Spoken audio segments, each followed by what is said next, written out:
வணக்க மக்களே, சற்று முன் வெளியான செய்தி ஒன்று வெளியாகியுள்ளதாம். என்னையே மிரட்டுறீங்களா? செங்கோட்டையனுக்கு எதிராக பகீர் முடிவு, அடித்து ஆடும் எடப்பாடியார். வாங்க வீடியோவை முன்னிமாக்கலாம். அதாவது செல்லூர் ராஜா, செங்கோட்டையன், தம்பித்துரை என பல சீனியர்களை பெரிதாக கொண்டு வராமல் ஒதுக்கி வைத்திருக்கிறார் எடப்பாடி பழனிசாமி அவர்கள். அதிமுகவை பொறுத்தவரை ஒருங்கிணைக்கவும் சசிகலாவை ஒரு பிரச்சார பயணத்துக்கு திட்டமிட்டு வருவதாகவும் என்று கூறப்படுகிறதா. அதிமுகவின் மூத்த தலைவர்களில் அதிருப்தி உள்கட்சி விவகாரங்கள் அதிமுகவில் பெரும் பதற்றத்தையும் ஏற்படுத்தி வருகிறதா. அதாவது எடப்பாடி பழனிசாமி தலைமையில் கீழ் இயங்கும் அதிமுக இயங்கி வருகிறது. ஆனால் மூத்த தலைவர்களிடையே அவரது தனிச்சையான முடிவுகள் பழைய தலைவர்களுடன் உரிய முக்கியத்துவம் அளிக்கப்படாதது குறித்து அதிருப்தி நிலவுகிறதா. காரணம், உதாரணமாக சொல்லப்போனால் முன்னாள் அமைச்சர் KA செங்கோட்டையன் அவர்கள் எடப்பாடி பழனிசாமியின் தலைமைக்கு எதிராகவே கருத்துக்களை தெரிவித்து வருகிறார். கட்சியை ஒருங்கிணைக்க VK சசிகலாவை மீண்டும் கட்சிக்குள் இணைக்க வேண்டும் என்று செங்கோட்டையன் அவர்கள் வலியுறுத்தி வருவதாக செய்திகள் வெளிவந்தன.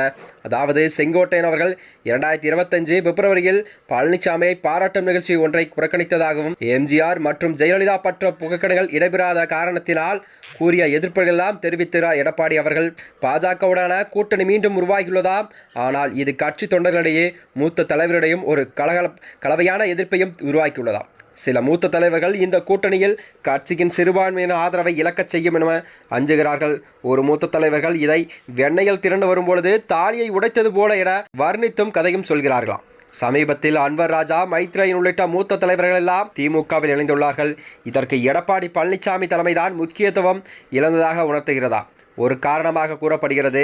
அதாவது VK சசிகலாவை மீண்டும் இணைக்க வேண்டும் என சில மூத்த தலைவர்களாம் விரும்புவதாகவும், ஆனால் எடப்பாடி பழனிசாமியோ இதற்கு உடன்படவில்லை என்று செய்திகள் வெளிவந்தன. அதனைத் தொடர்ந்துதான் 2020 உருவாக்கப்பட்ட 11 பேர் கொண்ட சீனியர் கமிட்டி மீட்டிங்கில் செங்கோட்டையன், தம்பித்துரை, வைத்தியலிங்கம் போன்ற மூத்த தலைவர்களுக்கு இடம் அளிக்கப்படவில்லை. இதில் பெண்கள், முஸ்லீம்கள் பிரதிநிதிகள் இல்லாதது குறித்தும் அதிருப்தி எழுந்துள்ளதா.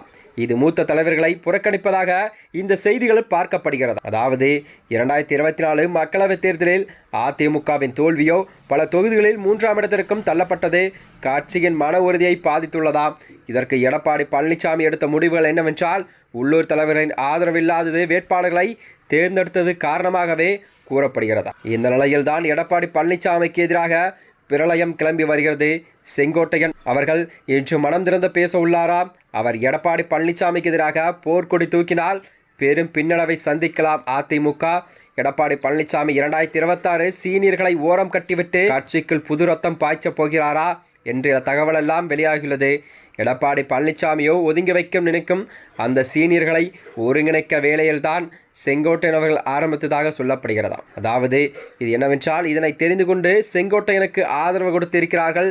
பன்னாரி TTV தினகரன் ஆதரவாக இருந்து அதிமுகவுக்கு வந்த ஈரோடு மாவட்ட ஊராட்சி குழு தலைவர் RS செல்வம் செங்கோட்டையன் அவர்களுக்கு ஆதரவு தெரிவித்து கோவிச்செட்டிப்பாளையத்தில் நடந்த கூட்டத்தில் கலந்து கொண்டாராம். அது மட்டுமின்றி செங்கோட்டையன் விவகாரத்தை எடப்பாடி பழனிசாமி சீரியஸாக எடுத்துக்கொள்ளவில்லை என்றால் அதற்கு காரணம், இனி சீனியர்களை எல்லாம் ஓரங்கட்டிவிட்டு 2026 கட்சிக்குள் புதுரத்தம் பாய்ச்ச வேண்டும் என்பதே எடப்பாடியின் நோக்கமாக இருப்பது என்று செய்திகள் வெளிவந்தன. மேலும் இதுபோன்ற வீடியோக்களை தெரிந்து கொள்ள நமது சேனலை மறக்காமல் சப்ஸ்கிரைப் செய்து கொள்ளும். நன்றி, வணக்கம்.